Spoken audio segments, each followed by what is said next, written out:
Today we have a lot of animals. Let's learn their names one by one. Are you ready, toddlers? Let's start the video. The first animal is a hen. This is a hen. This is a hen. A hen is a farm animal. This is a hen.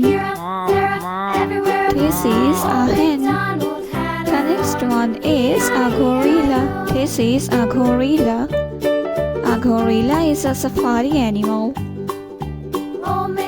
This is a dog. A dog is a pet animal. This is a dog.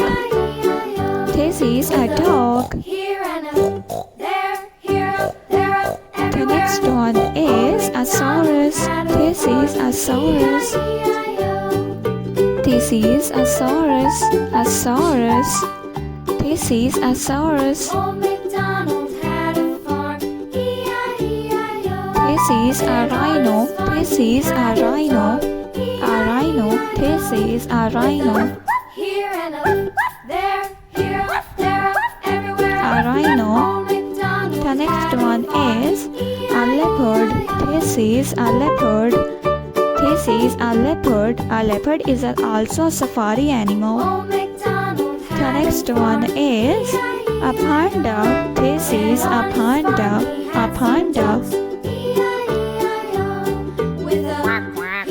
The next one is a rabbit. This is a rabbit. A rabbit is also a farm animal. This is a rabbit.